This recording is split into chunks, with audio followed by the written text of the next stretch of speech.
wish a happy Thanksgiving week to those that celebrate. What a great holiday. I've always enjoyed it because it usually playing a football game and great food and plenty to be thankful for in not only a personal life but also an opportunity to be at Purdue University and just a lot of opportunities this week where you go back in the history of what this game means to the people of Purdue, to our great university, and I've been a part of a number of rivalry games throughout my career, and the ownership that comes along with that responsibility. It's been reminded of me throughout the time that I've been here in the last 10 months on how important this game is.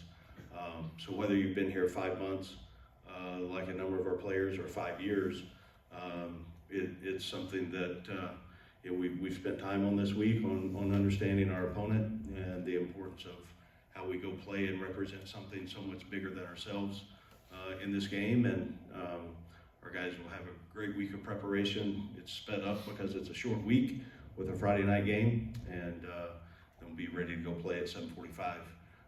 Play our best ball on Friday night at Ross 8. We're excited that the game's at home and ready to continue to work on our preparation to try to go play our best ball in all 3 phases. Questions?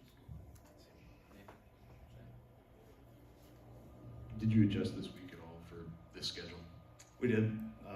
Sunday was Monday, Monday was Tuesday, and on down. Just sped we both came off a bye, so it worked out a little bit easier. We had bonus practices last week, and then just last year we had 6 Friday night games, so I feel like our scheduling worked pretty well. I'm just bumping it back a day, and so our team has responded and had a really good Tuesday practice today for the preparation of what it's going to take. You get some kind of a meal or something on Thursday, some kind of special day?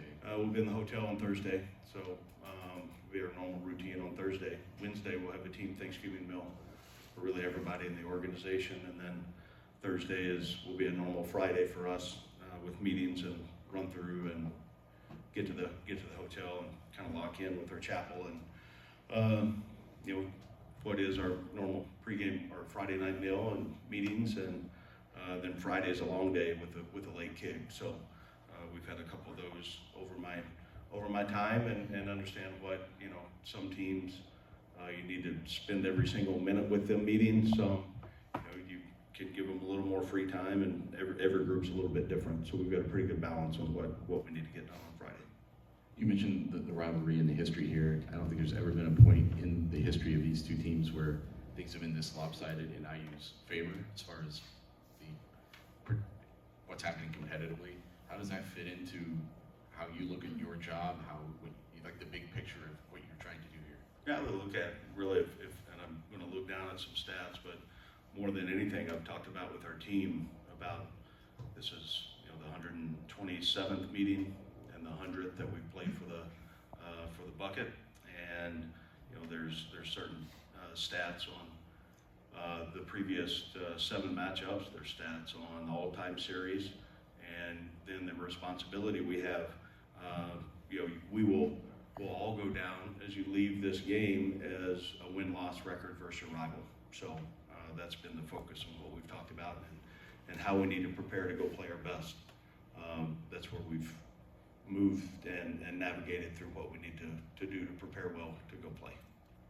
How Malachi played against Washington and whatever role he'll have this week, how does that play into, I guess, the bigger conversation that's going on at quarterback as far as where those guys stand relative to each other and where that position is going into the offseason? There's a lot of questions within one question there, run-on sentences, and we're excited about how Malachi played against Washington. He did some good things. He made some errors. We're trying to get both of those guys ready to go play their best ball on Friday night, and then we'll have conversations after that with everyone on our roster on what that looks like for every single position and what we need to do to improve, not only as coaches but also as a roster and what that looks like to try to improve every single position through development and hopefully retention. Have you seen the culture shift you were hoping for this year? And if we retain these guys hopefully the trickle-down effect for the new guys that join this roster moving forward? And we've made a lot of progress. I don't know if there was a marking that you could say, culturally, that's you work on that every single day. There's not a defining moment that you say, check mark, yes, we've arrived culturally, because that can change the minute I walk outside the door. It's every day, it's conversation, it's being deliberate, it's relationships, it's bonding, it's all the things that go in that. And I would love to have the chance to coach a large percentage of these guys next year. We're losing a lot to graduation, and I hope they have chances to go on and play at the next level. We've certainly feel like that we've made a lot of progress, and I still believe in development of players. And I think even more that is lost in the side of the world today is advancing your degree and graduation, and some of those things that go into it. We've made a lot of progress in that area for a number of guys, and how impactful that is for them to graduate from a degree from Purdue.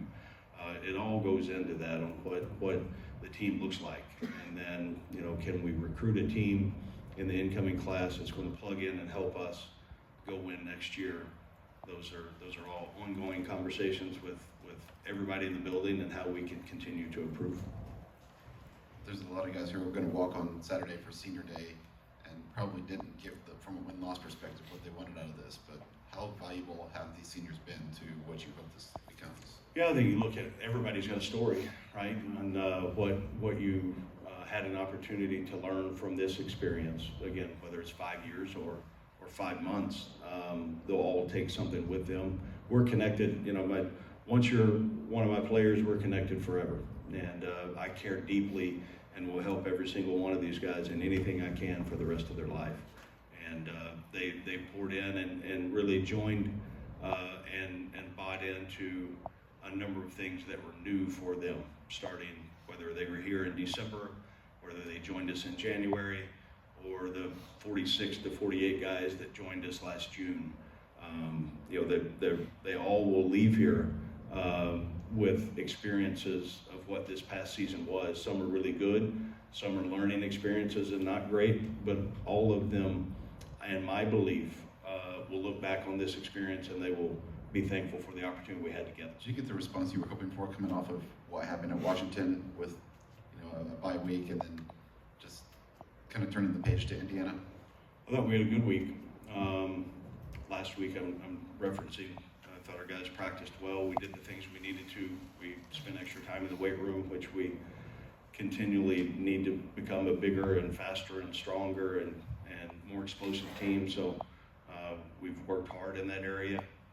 That hasn't stopped throughout the course of the season. And then we got to jump on the game plan, which was good for our staff. And then we were on the road Thursday, Friday, and some Saturday recruiting, which was good for us to be able to do. Barry, what's been the biggest challenge this year for you? Yeah, I think just the opportunity to continue to galvanize the group we have.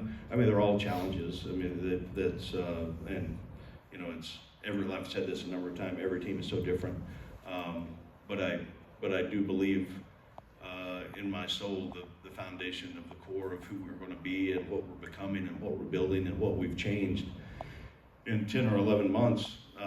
If we change that much more in the next few months, then we'll be playing really meaningful games in the month of November next year.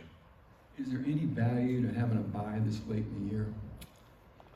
It was valuable for us, yeah, certainly, and I bet if you asked Signetti, I bet it was really valuable for them. So, it's all what you make of it. They provide the schedule early in the year, and then you adjust and you try to fit what's best for that current team, and I thought it was really good for us. Signing day's coming up. Can you kind of give us any quick sneak peek, maybe what to expect there, the number of guys you think you're going to ink on that day, position-wise, just any details at all as a preview? I'm excited about it, and there's a number of things happening as we speak with guys on campus and visits, and again, we've seen every kid either a first bye week or this last bye week that's committed to us, and a number of more. So excited about building on the foundation that we have already set. Can the football program get any mojo from having the #1 ranked basketball team in the country on campus? Man, what a great tournament they had. I forget where they were, but I watched them play Texas Tech, and just overwhelming in their energy, their effort, their playing together. What a wonderful picture that was, and example. Payne's done such a great job over his career, and his team looks like one of the best, if not the best in the country. Really, really impressive.